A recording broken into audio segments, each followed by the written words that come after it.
There is a weapon the darkness fears, and it is not fire, and it is not exorcism alone, and it is not the loud confrontation the modern mind expects. It is a whisper, a rosary bead turning in silence.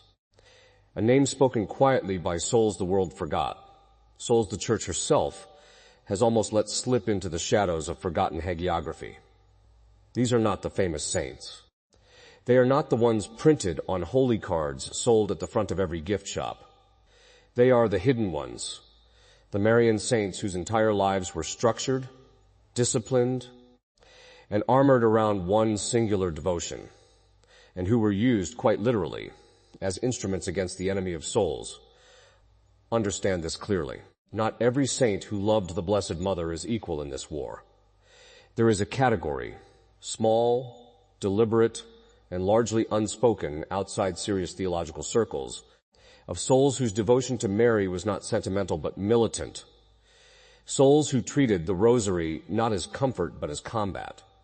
Souls whose confessors, spiritual directors, and even demons themselves acknowledged a terrifying pattern.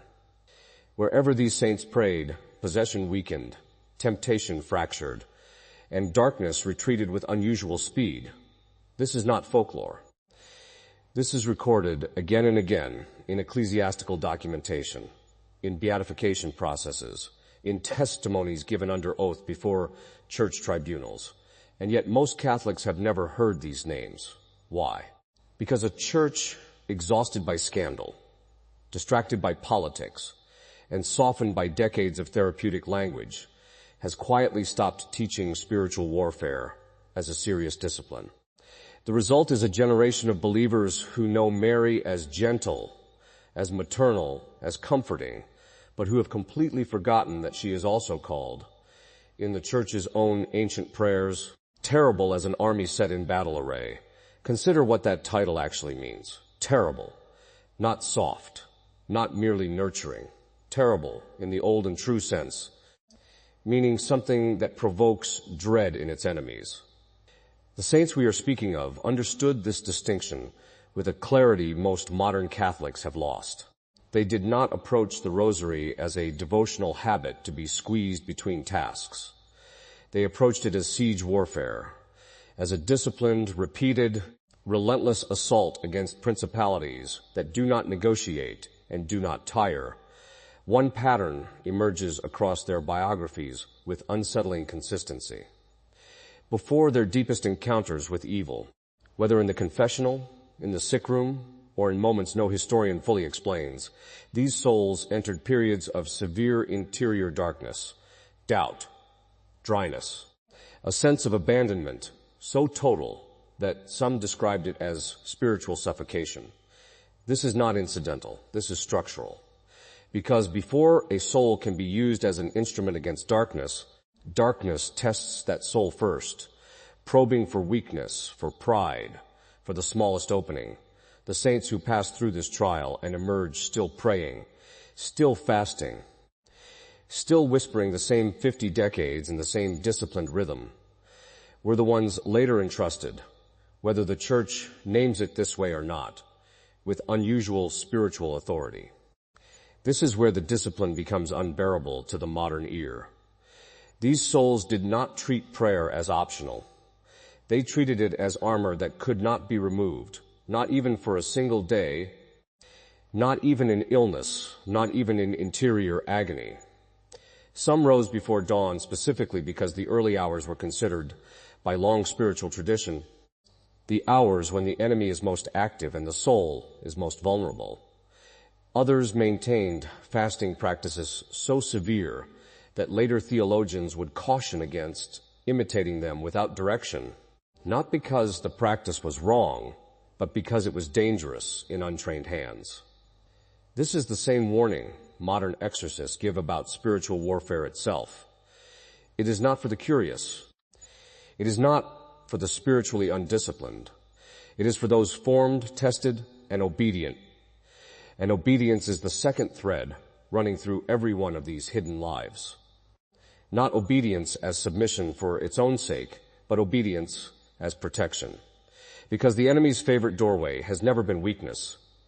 It has been autonomy.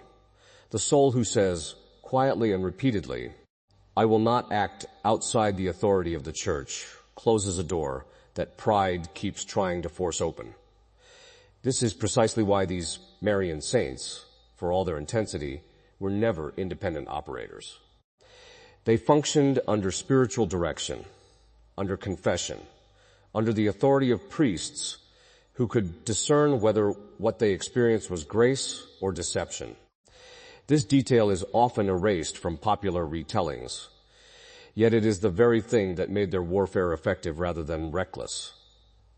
Now consider the testimonies themselves carefully, without sensationalism. In multiple documented cases, individuals afflicted by what the church cautiously calls extraordinary demonic influence reported a specific and consistent reaction when brought near these souls or their relics, not screaming for its own theatrical effect, but a violent aversion to the recitation of the rosary specifically, as opposed to other prayers. Exorcists across centuries have noted this distinction. The enemy does not fear all prayer equally. There is something particular, something the church has never fully explained in purely rational terms, about sustained, disciplined Marian intercession that unsettles the demonic in a way ordinary prayer sometimes does not. This is not superstition. This is a mother defending her children, and evil, whatever else it is, understands hierarchy.